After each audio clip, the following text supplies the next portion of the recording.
Warning, if you haven't played the game yet, this review contains massive spoilers. Another warning, this review contains violent, graphic and gruesome images from the game. Viewer discretion is advised. If you don't like a slow pacing game, want to hear characters talk, or if you just want bullets flying across the screen with flame bursting explosions, then Until Dawn is not your game. Now, I did not know what kind of game Until Dawn was. I bought the game in a sale together with some other games. If you're into games that resemble the games made by Quantic Dream or more recent, Life is Strange, but with a grim, dark and violent twist, you are in for a treat. Now here's a thought, this game was released in 2015 and it still looks better than Mass Effect Andromeda. The first few hours felt like I was in the best walk in the dark simulator. It's meant to boost up some adrenaline and the player's fear. The overall aesthetic and the adding of the flashlight reminded me of Alan Wake. You could shine with it, but it's never fully used for some spooky twists. But then again, Alan Wake did not have this much ass shots. I mean, come on. By the way, if you are scared of so-called jump scares, you can skip this game for sure. Because every scene has like 3 of them at least. And those scares are spread across 10 chapters. That's a lot of jump scares. And to be honest, it grew old really fast on me. So what's it about? Well, it's a horror adventure game with a cliche storyline about teenagers that are stuck on a mountain in the woods. They're on the edge of being murdered. The first half of the game I was truly annoyed about these characters. I hate these characters in movies, let alone in games, and I felt nothing for them. I think that's because I'm not the appropriate audience for the setting. I felt like some of the dialogue was just written to upset and facepalm players. Luckily, the storyline fares a lot better, and in the second half of the game it really changes the pace and the atmosphere into something that raises the bar. Which bar? The violence, murder and disgust bar. I mean, the first half of the game I didn't understand why it had an 80+ rating on the box. At first, I never felt compelled when the main characters were in danger.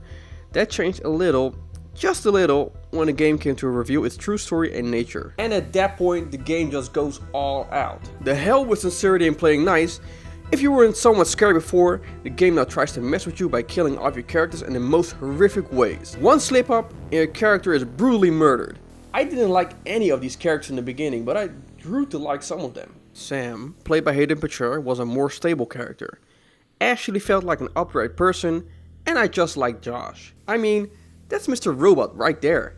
So here's what I like. The interactions with the psychiatrist, played excellent by Peter Stormare, are what makes the game intense. These segments give you choices that have effect in the game. Are you afraid of this or that?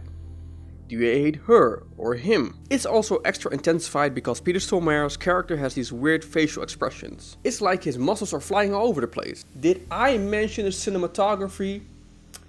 Excellent. The player camera is worth mentioning. You can't control it and it feels somewhat like an old school Resident Evil in that manner. Then again, I never felt like battling the camera, as it is adjusted for you in an excellent manner. And you can pet wolves. The wolf is the most interesting character in the whole freaking game. This game should be called Petting Wolves. Until Dawn. Walking with the wolf made me feel like that was the only competent partner instead of the human counterparts. The second part of the game is where it shines. If you have a weak stomach, you should definitely not buy this game. Maybe watch it at a friend's house or something. In the afternoon. On a sunny day. Because it all goes overboard from there on. The gore level goes up. Mutated monsters show up. Japanese inspired ghost demons. Mutilated walking corpses.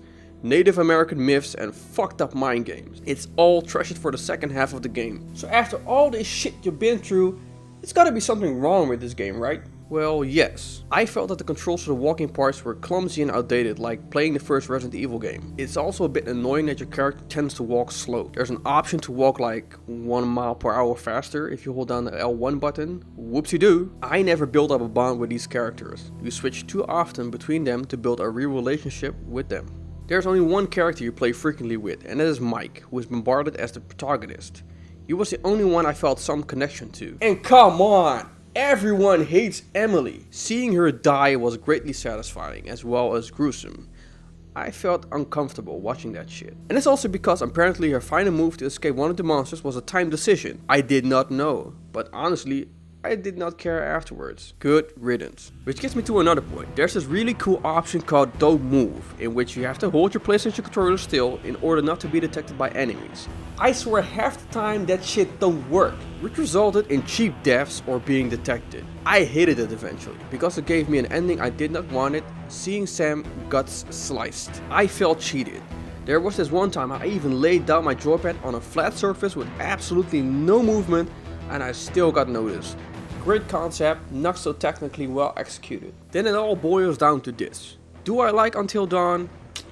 I have mixed feelings, leaning more towards yes, but there are some things I would have liked to see different. A different setting would have been nice, but also more capable characters that have stronger dialogue with more life experience. Developer Supermassive Games had a hit here, and it seems they're all into this kind of game development, hitting the PS4 system with experimental ways of play, naming the Playlink and VR. As I do like this game, I hope they fair success with their new concepts.